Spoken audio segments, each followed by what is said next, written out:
আছে যে প্রথমবার ইন্টারন্যাশনাল ফ্লাইটে উঠবেন, আগে উঠেছেন বিমানে, এমন কেউ আছেন? অনেকে আছেন, আবার অনেকে উঠেন নাই। তারপরে যারা উঠেছেন তারা দ্বিতীয়বার যাচ্ছেন নাকি? তারপরে সেকেন্ড টাইম যাওয়া অনেকেই আছে। আবার যারা একেবারেই নতুন, কখনো বিমানে ওঠেননি, ওই দেশের ল্যাঙ্গুয়েজ জানেন না, কালচার জানেন না, রাস্তায় কিভাবে চলতে হয় সেটাও জানেন না, তাদের জন্য এয়ারপোর্টে কিভাবে পার হইতে হয়, কিভাবে ইমিগ্রেশন করতে হয়, চেক ইন করতে হয়, এটাও জানেন না অনেকে। সবগুলো বিষয় আপনাদেরকে 3 দিনের মধ্যে শেখানো হবে। শেখানোর পরে আপনারা যাবেন, আপনাদের গন্তব্য হলো কর্মস্থল নতুন, যেটা আপনার প্রবাসে। আমাদের এক ভাই বলেছেন যে ঋণ করে যাচ্ছেন, এটা বাস্তবতা। আপনারা হয়তো সবাই না, কেউ কেউ ঋণ করে যাচ্ছেন, কেউ জমি বিক্রি করে যাচ্ছেন, কেউ স্ত্রীর গহনা, মায়ের গহনা বন্ধক দিয়ে যাচ্ছেন। উদ্দেশ্য হলো আপনি রোজগার করবেন, দেশে টাকা পাঠাবেন, এই টাকায় আপনি এবং আপনার পরিবার ভালো করে চলবে। এখন আমরা অনেক সময় শুনে থাকি একটা শব্দ রেমিটেন্স, বলি না অনেকে রেমিটেন্স। এটা কি আসলে কেউ বলতে পারবেন যে রেমিটেন্সটা আসলে কি?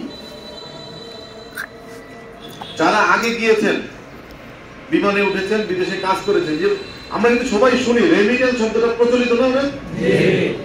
এটা কি কেউ বুঝাইতে পারবেন আমাকে যে রেমিটেন্সটা আসলে কি, জিনিসটা কি? আপনি কে বলবেন বলেন তো? বিদেশে আমাদের যেটা আমরা যারা টাকা উপার্জন করি সেই টাকাটা ব্যাংকিং এবং বৈধ মাধ্যমে বাংলাদেশে পাঠানোর মাধ্যমে যে সরকার যে রাজস্বটা আয় করে এটাকে রেমিটেন্স। আপনি সৌদি আরব যাবেন, ওই দেশের মুদ্রা রিয়াল, আপনি ওইখান থেকে রিয়াল পাঠাবেন বাংলাদেশে আপনার পরিবারের কাছে, তারা কি রিয়াল পাবে? এখানে কিভাবে টাকা পাঠাইলেন? রিয়াল টাকা হয়ে গেল কিভাবে?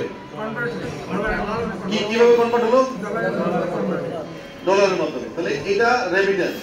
তাহলে আপনার পরিবারের লাভ কি? তারা টাকা পেল, আপনি পাঠালেন। সরকারের কি লাভ?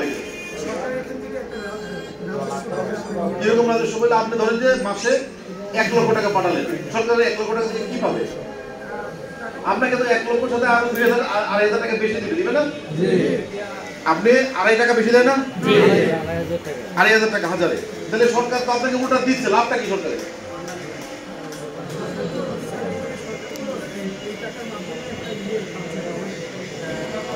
জনগণের সুবিধার্থে। আর একটু কে বলতে পারবেন সরকার তো লস হলো 2,500 টাকা? বলেন। যখন বাংলাদেশ থেকে কিছু আমদানি করবো অন্য দেশ থেকে, তখন আমরা ডলারের মাধ্যমে কিনতে হয়।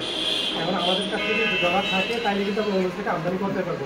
আর আমাদের কাছে ডলার না থাকে আমরা অন্য দেশ থেকে টাকা ডলার কিনে। আপনার নাম কি বলেন? বুঝতে পারছি, আপনার নাম কি? আপনি আগে বিদেশে গিয়েছেন, প্রথম যাবেন, আপনি কোন দেশে যাচ্ছেন?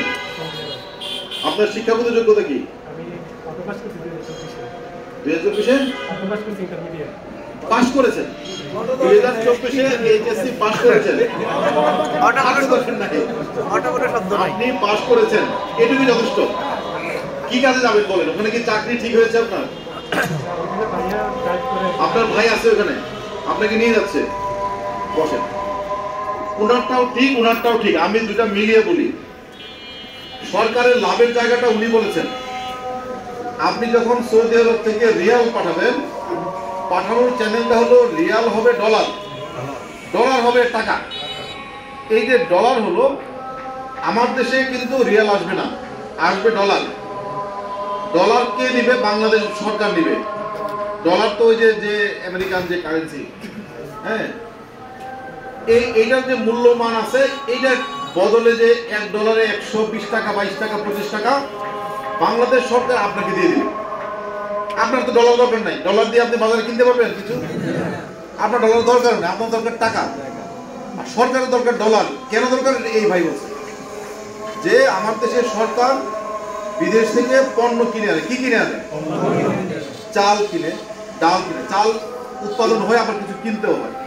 মেশিনারিজ কিনে, তেল কিনে, পেঁয়াজ কিনে, আলু কিনে, মশলা কিনে, কাঁচামাল কিনে, অনেক কিছু কিনে। কোথা থেকে কিনে? বিভিন্ন দেশ থেকে কিনে। আমার দেশ যদি টাকা দেয়, ওই দেশ দিবে এটা আমাকে? দিবে না। কারণ ওই দেশে টাকা দিয়ে কিছু কিনতে পাওয়া যায় না, কিনতে পাওয়া যায় ডলার দিয়ে। তাহলে আমার ওই দেশ থেকে কিছু কেনার জন্য দরকার হলো ডলার। তাহলে আপনার লাভ হলো আপনি বিদেশ থেকে টাকা পাঠালেন, আপনার লাভ লস কিছু নাই। ওই যে লাভ হলো 2.5 টাকা বেশি দিল, এটা আপনার লাভ, কারণ আপনি তো রোজগার করছেন, সরকার তো আপনাকে এমনি বেনিফিট দিচ্ছে না, আপনার টাকা আপনি পাঠাইলেন, মাঝখান থেকে লাভ হলো সরকার কার? আমার দেশের। এটাকে বলে রেমিটেন্স। ওই যে ডলার যেটা আসছে, এটা আমার দেশের ইম্পোর্টের জন্য, ঋণ পরিশোধের জন্য কাজে লাগে। এই হলো সরকারের লাভটা। একটা দেশের অর্থনীতি কতটা স্থিতিশীল, শক্তিশালী, যে দেশের ডলার যত বেশি। আমার বাংলাদেশ ব্যাংকে রিজার্ভ বলে, মানে আপনার পাঠানো রিয়াল ডলার হয়ে গেল, ওই এখানে জমা থাকে। এখন আমার দেশের রিজার্ভ আছে প্রায় $20 বিলিয়ন। আর ইলন মাস্কের কত সম্পদ বলেন তো? ইলন মাস্কে ছিলেন, তার কত সম্পদ? 400 বিলিয়ন। আমার আছে 20 বিলিয়ন দেশের, ইলন মাস্কের একাই 400 বিলিয়ন। মানে বাংলাদেশের মতো 20টা দেশের সম্পদ তার একাই আছে। তার মানে যার যে দেশের রিজার্ভ যত বেশি, ডলার যত বেশি, শক্তি বেশি, সে দেশ অস্ত্র কিনবে, বিমান কিনবে, ইন্ডাস্ট্রির জন্য কাঁচামাল কিনবে। তাইলে আমার দেশের উন্নয়ন হবে কখন? যখন আমি বেশি কেনার ক্ষমতা থাকবে। ধনীকে গরিবকে চেহারা দিয়ে তো বোঝা যায় না। আমার দেশে বোঝা যায়, যেমন আমি একটা ভদ্রলোকের টাই পরছি, একটা কোট পরছি, দেখলে আপাতত মনে হয় যে আমি ধনী মানুষ। আবার কেউ একজন ধরেন টাই পরে লুঙ্গি পরছে, তারে মনে করি গরিব মানুষ। আসলে এটা না। ধনী গরিব হলো পারচেজিং পাওয়ার যার বেশি, কেনার ক্ষমতা।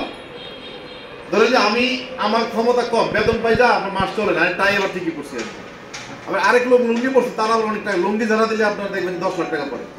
তো কাপড় দিয়ে কিন্তু আপনার ধনী গরিব বোঝা যাবে না। আমার দেশে আমরা বুঝি, আমাদের কালচার এটা, অফিসিয়ালি আমার ট্রাই করতে হবে। আপনি যে দেশে যাবেন, ওখানে দেখবেন সৌদি আরব সব দেখবেন যে ওদের পোশাক পরে ওরা। আবার আমি ইংল্যান্ডে ছিলাম, ওই দেশে আপনি পোশাক দেখে বুঝতে পারবেন না যে কে ধনী কে গরিব। সবাই একই ধরনের পোশাক পরে, একই ট্রান্সপোর্টে চলে। যেমন আমি বিরাট একটা গাড়ি নিয়ে আসছি এখানে, তার আমি ধনী মানুষ, আর একটু সিএনজিতে চলে। ওখানে সবাই ট্রেনে চলে, বাসে চলে। যার অনেক টাকা সেও বাসে চলে, যার কম টাকা সেও বাসে চলে। একটা দেশ বৈদেশিক মুদ্রা আপনার মাধ্যমেও পাচ্ছে, আরো বিভিন্ন মাধ্যমে পায়। যেমন এই যে আমরা যে গার্মেন্টস আছে না, আরো ইন্ডাস্ট্রি, আমরা যে বিদেশে এক্সপোর্ট করি, বিক্রি করি